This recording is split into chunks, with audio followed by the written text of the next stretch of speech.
तो हम ये बता रहे थे आपको कि गुजरात में खास तौर से यहाँ के दो बड़े नेता इसलिए प्रचार प्रसार कम कर रहे हैं, उन्हें हमने गुजरात पे पूरा भरोसा है। गुजरात मॉडल की बात होती है क्योंकि पूरे देश में गुजरात मॉडल आने की भी बात हो रही है। और यहाँ पे तमाम लोग, आप देखिए ये चाय इस तरह से, ये बेहतरीन केटल आप देखिए, ये मैं बार बार इसलिए बताना चाहता हूँ, देखिए एक किस तरीके से, कितनी सुंदरता से यहाँ पे जो दिन की शुरुआत होती है वो हो रही है। यहाँ पे लोग बढ़िया चाय पी रहे हैं। यहाँ पे क्या नाम है सर आपका? अनुज पांड्या। कहाँ से हैं आप?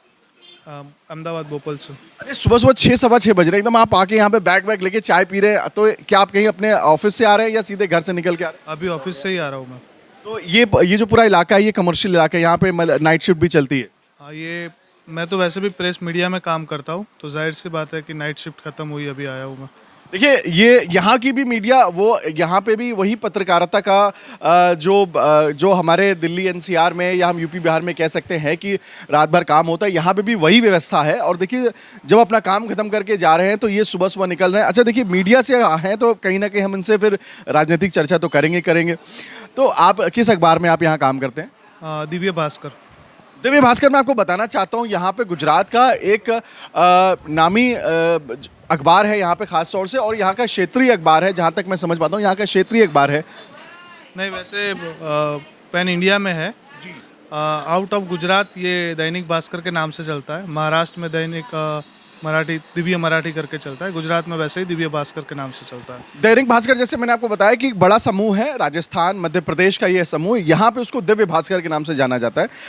अच्छा, मैं देख रहा हूँ कि जैसे गुजरात में तो बड़ा आश्वस्त हैं, यहाँ पे मोदी जी, अमित शाह जी तो आ ही नहीं रहे हैं। यहाँ के हम लोगों ने तमाम शहरों में लोगों से बातचीत भी की। क्या लग रहा है आखिरकार वजह क्या है कि इतना ज़्यादा आश्वस्त क्यों है? क्यों गुजरात के जो लोग हैं वो पूरी तरीके से नरेंद्र मोदी जी के साथ हैं, या उन पर इतना भरोसा क्यों जताते हैं? नहीं, अभी पिछले हफ्ते की बात है, पिछले हफ्ते की भी नहीं, 3-4 दिन पहले की बात है। मेरा एरिया है साणंद, जो कि अभी उनके गांधीनगर में ही लगता है, जहाँ से वो लोकसभा का चुनाव लड़ रहे हैं अमित शाह जी।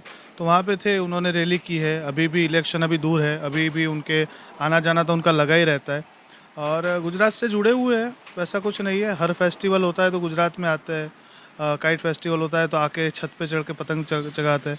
हमारे साथ जुड़े हुए हैं, ऐसा कोई है ही नहीं। अच्छा, गुजरात में मैं देखता हूँ कि हम तमाम यहाँ पे, मैं सोमनाथ मंदिर गया, मैं द्वारकाधीश जी गया, मैं नागेश्वर धाम में गया। यहाँ पे मैंने लोगों से बात की। एक तो लोग यहाँ श्रद्धालु हैं साथ में, लेकिन वो डेवलपमेंट को लेके भी सरकार के बारे में काफ़ी पॉजिटिव हैं।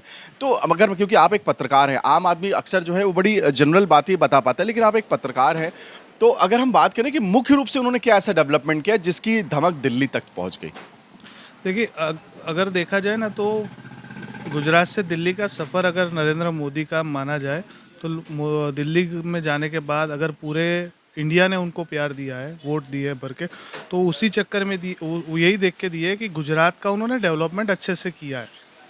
उन्होंने गुजरात में विकास किया है। उनकी जब तक 10-12 साल का जितना भी उन्होंने शासन किया गुजरात में, उस टाइम में उन्होंने गुजरात को डेवलप करके दिखाया पूरे दुनिया को, पूरे देश को, कि देखो मैं एक गुजरात ऐसा बना सकता हूँ तो मैं पूरा देश भी ऐसा बना सकता हूँ।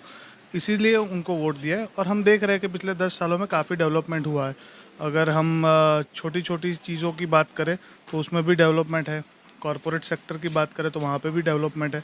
हर एक चीज़ जो मुझे 10-15 साल पहले की अगर मैं देखूँ स्टडी में और आज के तारीख में देखूँ, तो उसमें डिफरेंस बहुत मिल रहा है। तो ये है कि डेवलपमेंट है, लेकिन हर एक सेक्टर में कुछ ना कुछ ऐसा डेवलपमेंट है जो एक गवर्नमेंट के इम्पैक्ट उसमें दिखता है। एक होता है कि मेरी मेहनत दिखती है, दूसरा दिखता है कि मेरी मेहनत तो दिख रही है, साथ में गवर्नमेंट का सपोर्ट भी दिख रहा है। तो ये दोनों चीज़ है।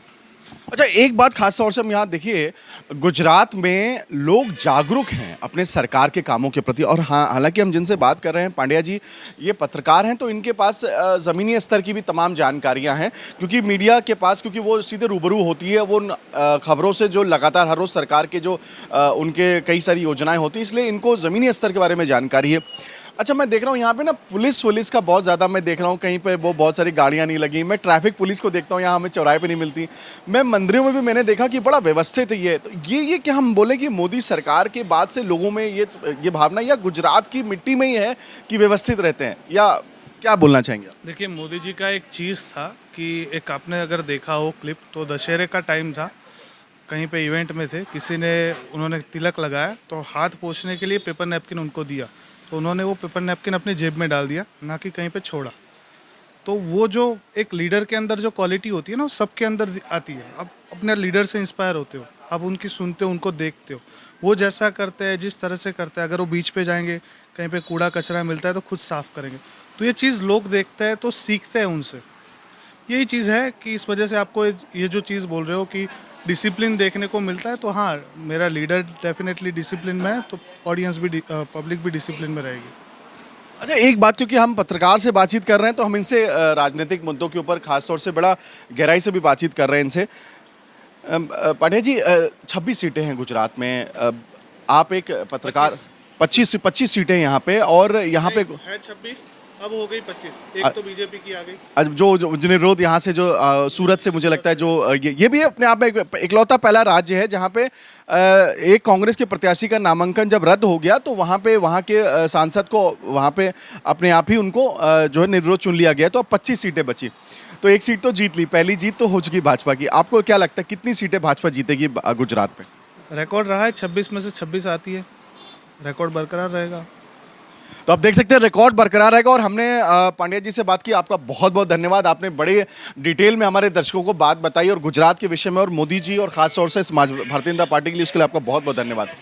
तो हम आप जैसे आपको बता रहे थे कि ये गुजरात है, देखिए यहाँ पे आदमी जो है वो अपने प्रदेश, अपनी सरकार के प्रति जागरूक है, और इसलिए वो यहाँ पे जानता है कि इस प्रदेश में क्या यहाँ पे क्या अच्छे डेवलपमेंट हुए, और इसीलिए यहाँ गुजरात मॉडल को पूरे देश में लाया जा रहा है। अब हम आपको सीधे बातचीत कराएंगे। ये यहाँ के सफाई कर्मचारी हैं, और आप देखिए अक्सर मोदी जी ने खासतौर से बनारस में, और उन्होंने कई ऐसे मौके पर सबसे पहले जो सफाई कर्मचारी होते हैं तो उनके साथ वो अपने बगल में उनको बैठाते हैं, और वो कहते हैं क्योंकि स्वच्छता अभियान जो चलाया गया तो उसमें सफाई कर्मचारियों की सबसे बड़ी भूमिका थी। और इस देश में भारतीय जनता पार्टी को एक अलग पहचान दिलाने में खासतौर से अगर हम बात करें, स्वच्छता का एक बहुत बड़ा स्वरूप है। तो हमारे साथ एक महिला है, उनसे बातचीत करेंगे। क्या नाम है मैडम आपका? આ ભાઈને કેવું મને નહીં આવડતું आप ये देखिए